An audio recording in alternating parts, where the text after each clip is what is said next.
Yung mga dump truck mo. Kasi kakailangan ko kasi na partner na pag-aasikaso yung totoo. Ang kulang sa akin, tao.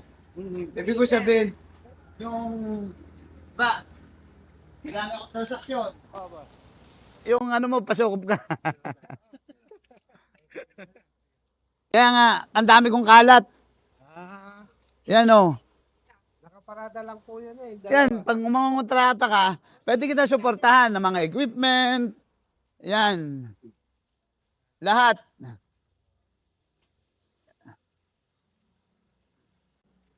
Mga lobid ako. Basta kung ano yung kailangan, halos sa akin sarili ko lang ginagamit. Yung mga lobid dyan, may mga kontrata ko kasi malapit kami sa pier dito eh. Alam mo, pag may malaki ang transaksyon, mga isang barko na battery ng solar, yan, titirahin na lang. Kasi labing-apat na dalawang ko mo. Ang palang lobit si Sir eh. Ang barko, 10, ganun. 10 ko. Si Holcim ang ano ko, yung... Diretso po kayo kayo. Sige pa. Distributor ako ni Holcim sa Luzon. Pang number 4 yata ako, number 5. May isang taon lang, bumigay yung makina, oh. Ah, okay. Nasira yung block, eh sigurado sira si Kunya, kaya nagpakuha na ako ng bagong makina. Kaya oo. O ito, wala na kaming stock ng Holcim. Oh, South Luzon. Hanggang ano, meron akong ginagawa ngayon sa Alamba. May bodega ako sa Las Piñas. Sa Lucena, Gumaca, Talaca, Tanaw. Ikaw na pa. Ay, wala ka rin. Yan. Tapos, yan. Puro strap, puro... Ano ako? Pagpupulok ako. Yung mahilig ako sa mga mura, yung mga binibiting. Maraming pera dyan. Bakal. Maraming pera dyan ko.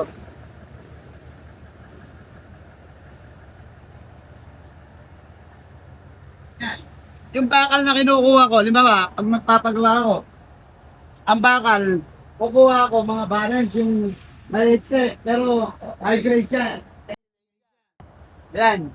Bukuha ko pitatas para makalayo ko. Tapos sa mga ano na yan, mga generator, pinipit ko yan. Hindi ko alam kung may magmamanage ng mga crate. Mga pay po. Kaya mga crate. Nagre-rate yun. Kaya nga. O ngayon, di ba pag o magka-partner tayo, may re-renta sa'yo, meron ka na hon. Di ba? Wala rin.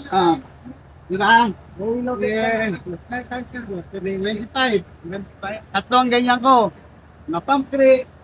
Ang problema ko, wala na akong tao. Wala ka na ba? Wala, ang problema nga, wala akong, hindi ko na maasikasuhan sa dami ng aking, Dahil king boss. Dahil sila ang dami doon sa inyo doon, ang daming industrial park na ginagawa sa Hermosa. Oo, May tama. mga project ako dyan sa Hermosa, tapos doon sa kabila, sa contractor ako ni Ah. Dati na ako tayo mo po. ha? Marunong ka. O siya, makakatipid ako. Ano na ako sa Yung mga yung mga pump crate. Oh, Pero mabakbo, yan, narinig ako sa ano. yung bago. Pareho? Yes, sir. Pareho mounting? Pwede po. Oo, pareho po. Wala i-convert ha. Wala na po. 430 yan. Ang problema natin siguro dyan, transmission. Talaga sa kurudo yan. Ano? 400. 400 lang yung atin, ano? 20, lang. Ha? Sabi niya, nabak natin. 50. Kaya, isang umano ka pa. Eh sila siguro niya, iranda. May power truck ko. Ito. Ako, wala naman akong ano. Hindi ako nadali ng kapitan. Ibig ko sabihin, lahat, alam mo, supplier. Pero, hindi nila ako minamalang kasi regular customer. Kung mura sa COD, COD ko babayaran. Bangko naman ng ano. Paikot lang ako. Wala akong pera. Oh. Basta maayos lang ang iyong pangalan. Credit na ba? Oo. Yan. Nagka-idea, babalikan mo pa yung makina o ano? Ah, okay na. O yung bote, bote na-release. May supplier na yan ng ano, ng mga junk shop. Marunong kami maggawa ng tangking ganyan, no? Ah? Bilog. May gagawa rin kami yan. So may fabrication ka. Oo po. Meron lang akong mga tao. Akin, yung mga welder ko, yan, yung gumagawa ng mga tangke, ano? Yung mga tangke ko. Saka meron kayong skill dito sa luwas, no? Ah? Meron na kayong timbangan. Oo. Kasi kailangan. No, ano lang. Di naman, unti-unti matupad yung pangarap mo, lahat ng kailangan mo. Kailangan kasi patibayin ng negosyo mo eh. Kasi doon naman siya galing. Di ba? O at least yung competitor mo, malayo yung agwat mo. Di ba? Maraming ganda ito.